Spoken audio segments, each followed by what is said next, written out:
которая должна иметь результаты, ожидаемые вами, потому что для нас самое главное, чтобы тема Крыма... Чтобы мир... Да, и не просто звучание Крыма, а судьба тех людей, которые находятся как в тюрьме, которые находятся просто в таком моральном плену. Для нас очень важна доля этих людей, и поэтому мы делаем все для того, чтобы результаты этой акции отразились на людях, на улучшении вот их состояния.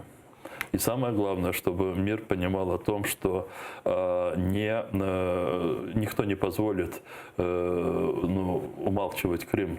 И более того, никто не согласится ни на какие решения, в том числе ожидаемые в ходе парижских этих встреч о некоем статусе Донбасса или каких-то выборах в Донбассе, если на обочине, не то что на обочине, а в изоляции окажется Крым.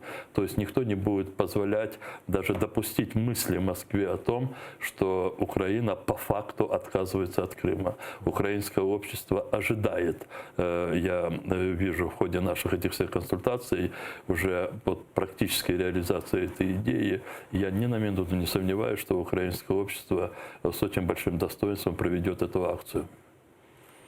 Интересно.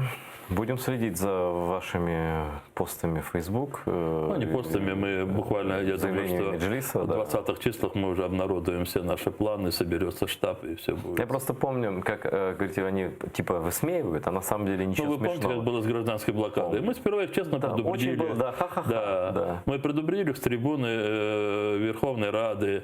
Мы дали им возможность для того, чтобы они обеспечили генераторами больницы, школы. Да. Мы провели пресс-конференцию. Неделю, там, да, потом сделали все и в течение полдня достигли того, что планировали неделями. То же самое будет здесь.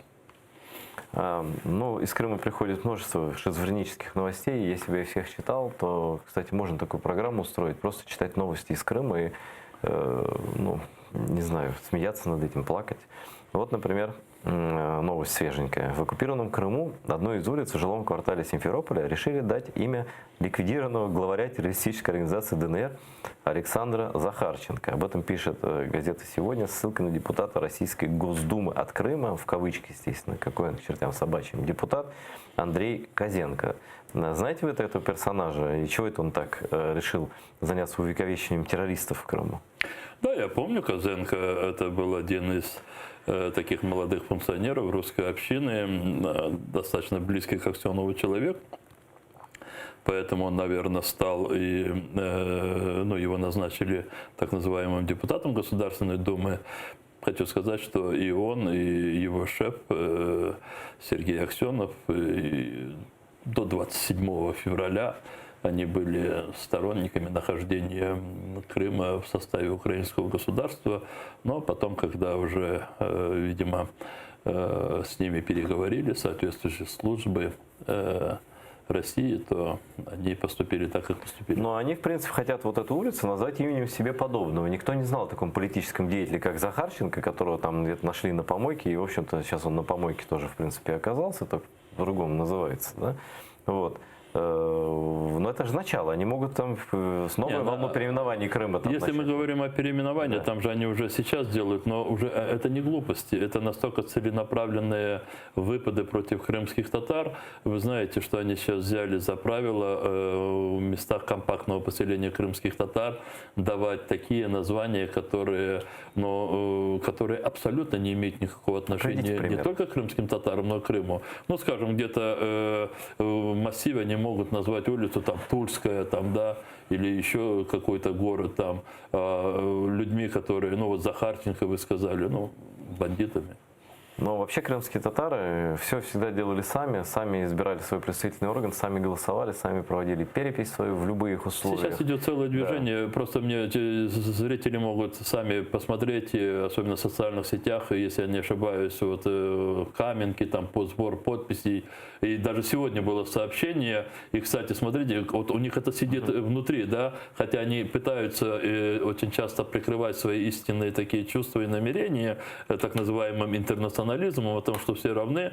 Сегодня было сообщение Симферопольской оккупационной власти городской о том, что, по-моему, речь шла все-таки о Каменке, что там общественность требует переименовать русские названия на крымско-татарские названия.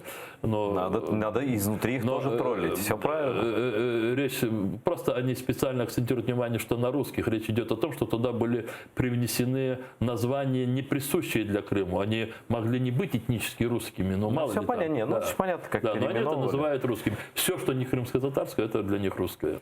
Но у крымских татар другое отношение как это называется, топонимике. Ну, вы знаете, Да. что первые наши улицы, это были именно диссидентов. Сахарова, советских. Григоренко. Сахаров, Григоренко, Габа и другие. Да.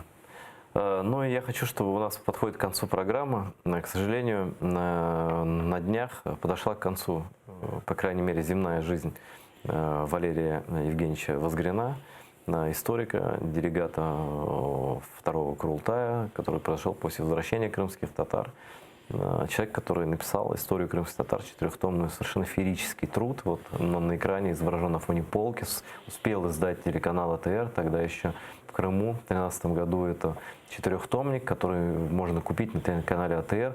Это просто невероятно сильный исторический труд, но я тут лучше помолчу. Я хочу, чтобы вот 3 минуты до конца эфира есть, чтобы вы рассказали и о нем, и о его значении, о его трудах. Вы знаете, вот для меня роль Возгрина как историка, особая роль, она заключается в том, что он, наверное, первый из действующих историков, не крымский татарин, который положил в основу всего своего как метода описания Крыма и трагической истории крымских татар, исходя из сути Российской империи. Империя и Крым. Империя и крымские татары. И, собственно, это то, что людям позволило увидеть эту глубинную взаимосвязь и причины своих... Причинно-следственную историческую причинно-следственную такую связь. И то, что крайне, привело к крайней ненависти врагов крымских татар и к Возгрину.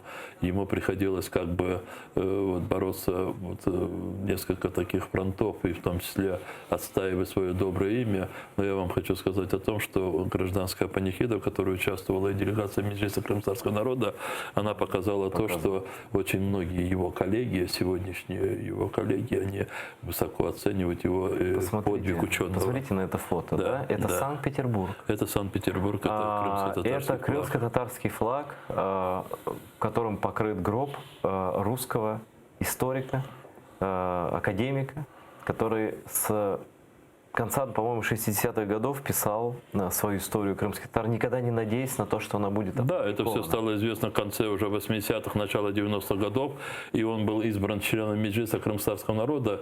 Если я не ошибаюсь, у него был самый высокий рейтинг в списке по избранию членов Меджлиса. Это высочайший авторитет. У нас уже подошла к концу нашей программы. Я очень хотел, чтобы мы именно про Валерия Евгеньевича поговорили. Чох сағолыңыз, Валерий Евгеньевич, вы великий человек. Я присоединяюсь к всему, что сказал Рифат Чубаров. Мы вас никогда не забудем. И обязательно улицы, мы тоже об этом говорили, не Захарченко будут улицы в Крыму, а будут улицы, конечно же, таких людей, как Валерий Возгрин. Вечная ему память. Спасибо, что смотрели. Спасибо, Рифат ага, что пришли. Всего доброго.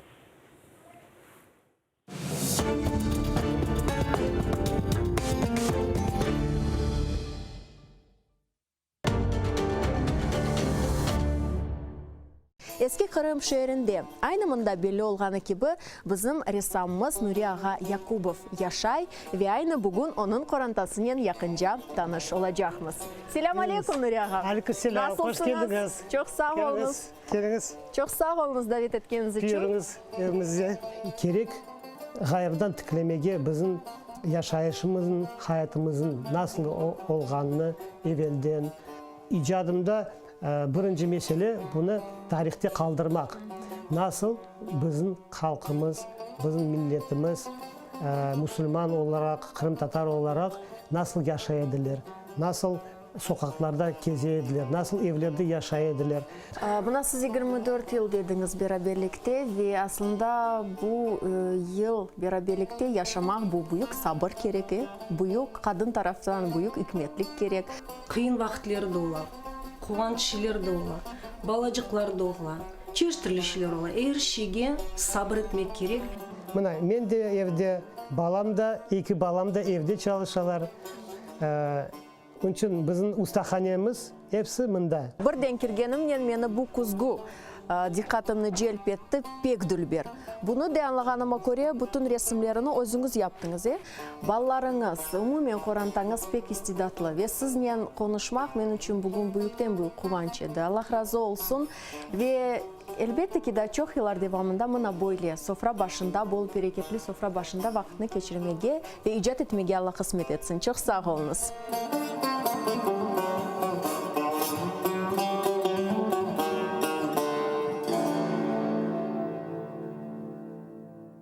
Его имя практически неизвестно в Украине, хотя он по праву считается одним из выдающихся деятелей крымско-татарской культуры 20-го столетия. Керим Джаманаклы – один из основателей крымско-татарской фольклористики как науки. Поэт, литературовед, фольклорист, педагог Керим Решидов Джаманаклы. К юбилею со дня рождения. Смотрите в субботу, 18 января